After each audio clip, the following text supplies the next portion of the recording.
ನಮಸ್ತೆ ಸ್ನೇಹಿತರೆ.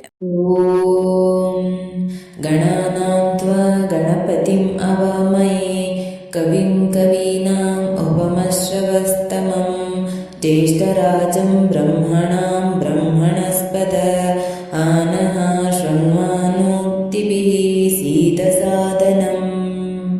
ಋಗ್ವೇದದ ಈ ಶ್ಲೋಕವು ಗಣೇಶನ ಪೂಜೆಯಲ್ಲಿ ಬಳಸಲಾಗುವ ಅತ್ಯಂತ ಮಹತ್ವದ ಪ್ರಾರ್ಥನೆಗಳಲ್ಲಿ ಒಂದಾಗಿದೆ. ಮೂಲತಃ ಬ್ರಹ್ಮಣಸ್ಪತಿಗೆ ಸಂಬಂಧಿಸಿದ ವೈದಿಕ ಸ್ತೋತ್ರವಾಗಿದ್ದು, ಇದು ಗಣೇಶನೊಂದಿಗೆ ಸಂಬಂಧ ಹೊಂದಿದ ದೈವಿಕ ಗುಣಲಕ್ಷಣಗಳನ್ನು ಸುಂದರವಾಗಿ ಸೆರೆಹಿಡಿಯುತ್ತದೆ. ಗಣಗಳ ಮೇಲಿನ ಅವನ ಪ್ರಭುತ್ವ, ಅವನ ಸರ್ವೋಚ್ಚ ಬುದ್ಧಿವಂತಿಕೆ ಮತ್ತು ಪವಿತ್ರ ಜ್ಞಾನದ ಮೇಲಿನ ಅವನ ಪಾಂಡಿತ್ಯ. ಈ ಶ್ಲೋಕವು ಇಂದಿಗೂ ಗಣೇಶನಿಗೆ ಅತ್ಯಂತ ಪೂಜ್ಯ ಪ್ರಾರ್ಥನೆಗಳಲ್ಲಿ ಒಂದಾಗಿದೆ. ವೈದಿಕ ಆಚರಣೆಗಳಲ್ಲಿ ಹೆಚ್ಚು ಗೌರವಿಸಲ್ಪಟ್ಟ ದೇವತೆಯಾಗಿ ಗಣೇಶನನ್ನು ಅನೇಕ ವೈದಿಕ ಸಮಾರಂಭಗಳು, ಆಚರಣೆಗಳು, ಪ್ರಾರ್ಥನೆಗಳು ಮತ್ತು ಪ್ರಮುಖ ಘಟನೆಗಳ ಆರಂಭದಲ್ಲಿ ಆಹ್ವಾನಿಸಲಾಗುತ್ತದೆ. ಗಣೇಶನನ್ನು ಕವಿ ಅಂದರೆ ದರ್ಶಕ ಅಥವಾ ಬುದ್ಧಿವಂತ ಮತ್ತು ಕಾವ್ಯಾಂ ಉಪಮಶ್ರವಸ್ತವಂ ಅಂದರೆ ಜ್ಞಾನಿಗಳಲ್ಲಿ ಅತ್ಯಂತ ಪ್ರಸಿದ್ಧ ಎಂದು ಕರೆಯಲಾಗುತ್ತದೆ. ಇದು ಜ್ಞಾನ ಮತ್ತು ಬುದ್ಧಿವಂತಿಕೆಯ ದೇವತೆಯಾಗಿ ಅವನ ಪಾತ್ರವನ್ನು ಎತ್ತಿ ತೋರಿಸುತ್ತದೆ. ಗಣೇಶನನ್ನು ದೈವಿಕ ಜ್ಞಾನದ ಪ್ರಭು ಮತ್ತು ಪವಿತ್ರ ಪ್ರಾರ್ಥನೆಗಳ ರಕ್ಷಕ ಎಂದು ಗುರುತಿಸಲು ಬ್ರಾಹ್ಮಣಸ್ಪತಿ ಇಲ್ಲಿ ಬಳಸಲಾದ ಶೀರ್ಷಿಕೆಯಾಗಿದೆ. ಹ ನಃ ಶೃಣ್ವನ್ ನೂತಿಭಿಃ ಸೀದಸಾದನಂ ಎಂಬ ವಾಕ್ಯವು ಗಣೇಶನಿಗೆ ನೇರ ಮನವಿಯಾಗಿದೆ. ಕೇಳಿ, ದಯವಿಟ್ಟು ನಿಮ್ಮ ರಕ್ಷಣೆ ಮತ್ತು ಆಶೀರ್ವಾದಗಳೊಂದಿಗೆ ನಮ್ಮ ಹೃದಯದಲ್ಲಿ ಕುಳಿತುಕೊಳ್ಳಿ. ಅನೇಕ ವೇದ ಮಂತ್ರಗಳಂತೆ ಈ ಶ್ಲೋಕವು ಮನಸ್ಸು ಮತ್ತು ಸುತ್ತಮುತ್ತಲಿನ ಪ್ರದೇಶಗಳನ್ನು ಸಮನ್ವಯಗೊಳಿಸುವ ಪ್ರಬಲ ಕಂಪನ ಗುಣವನ್ನು ಹೊಂದಿದೆ. ಇದನ್ನು ನಿಯಮಿತವಾಗಿ ಪಠಿಸುವುದರಿಂದ ಒಬ್ಬ ವ್ಯಕ್ತಿಯು ಗಮನ ಹರಿಸಲು, ಮಾನಸಿಕ ನಿರ್ಬಂಧಗಳನ್ನು ತೆಗೆದುಹಾಕಲು ಮತ್ತು ಆಂತರಿಕ ಶಾಂತತೆ ಮತ್ತು ಸ್ಪಷ್ಟತೆಯ ಭಾವನೆಯನ್ನು ಬೆಳೆಸಲು ಸಹಾಯ ಮಾಡುತ್ತದೆ. ಈ ಮಂತ್ರದ ಅರ್ಥ, ಆಕಾಶ ಸೇವಕರಲ್ಲಿ ಅಂದರೆ ಗಣಗಳಲ್ಲಿ ನೀನೇ ಪ್ರಭು. ನಾವು ನಿನಗೆ ಯಜ್ಞಗಳನ್ನು ಅರ್ಪಿಸುತ್ತೇವೆ. ವಿದ್ವಾಂಸರಲ್ಲಿ ನೀನು ಅತ್ಯಂತ ಬುದ್ಧಿವಂತ. ನಿನ್ನ ಬುದ್ಧಿವಂತಿಕೆಯು ಅತ್ಯುನ್ನತ ಗುಣಮಟ್ಟವಾಗಿದ್ದು ಅದರ ವೈಭವಕ್ಕೆ ಹೋಲಿಸಲಾಗದು ಎಂದು ತಿಳಿದು ಬಂದಿದೆ. ನೀನು ರಾಜರಲ್ಲಿ ಹಿರಿಯ ಅಥವಾ ಅಗ್ರಗಣ್ಯ. ಪವಿತ್ರ ಪ್ರಾರ್ಥನೆಗಳು, ಆಚರಣೆಗಳು ಮತ್ತು ಅದರ ಪ್ರದರ್ಶಕರ ಪ್ರಭು. ಓ ಕರ್ತನೆ, ನಮ್ಮ ಸ್ತೋತ್ರಗಳನ್ನು ಕೇಳುವ ಮೂಲಕ ನಮ್ಮ ಬಳಿಗೆ ಬಂದು ಈ ಪವಿತ್ರ ಯಜ್ಞ ವೇದಿಕೆಯಲ್ಲಿ ಕುಳಿತುಕೊಳ್ಳಿ. ಓಂ ಗಂ ಗಣಪತಯೇ ನಮಃ. ಓಂ ಗಂ ಗಣಪತಯೇ ನಮಃ. ಓಂ ಗಂ ಗಣಪತಯೇ ನಮಃ. ಓಂ ಗಂ ಗಣಪತಯೇ ನಮಃ. ಓಂ ಗಂ ಗಣಪತಯೇ ನಮಃ. ಓಂ ಗಂ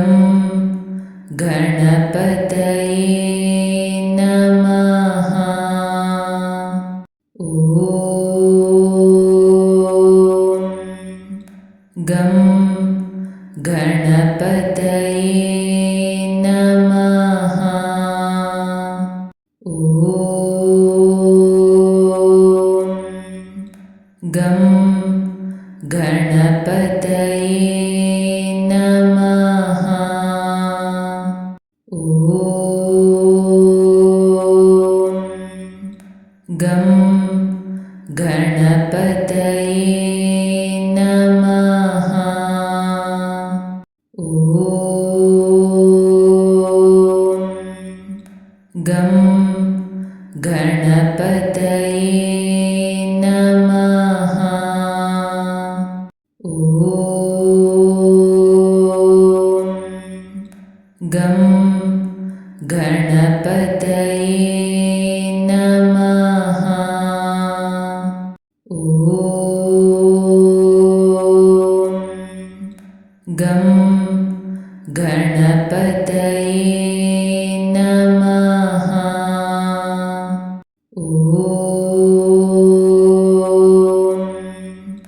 ಗಂ ಗಣಪತಯೇ ನಮಃ. ಓಂ ಗಂ ಗಣಪತಯೇ ನಮಃ. ಓಂ ಗಂ ಗಣಪತಯೇ ನಮಃ. ಓಂ ಗಂ ಗಣಪತಯೇ ನಮಃ. ಓಂ ಗಂ ಗಣಪತಯೇ ನಮಃ. ಓಂ ಗಂ ಗಣಪತಯೇ ನಮಃ. ಓಂ ಗಂ ಗಣಪತಯೇ ನಮಃ. ಓಂ ಗಂ ಗಣಪತಯೇ ನಮಃ. ಓಂ ಗಂ ಗಣಪತಯೇ ನಮಃ. ಓಂ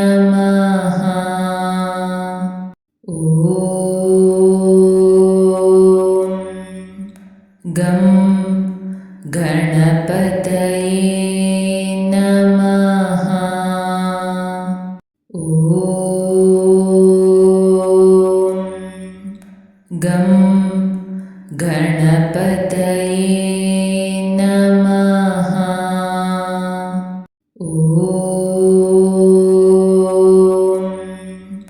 ಗಂ ಗಣಪತಯೇ ನಮಃ. ಓಂ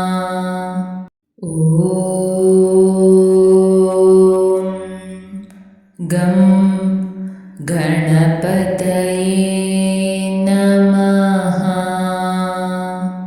ಓಂ ಗಂ ಗಣಪತಯೇ ನಮಃ. ಓಂ ಗಂ ಗಣಪತಯೇ ನಮಃ. ಓಂ ಗಂ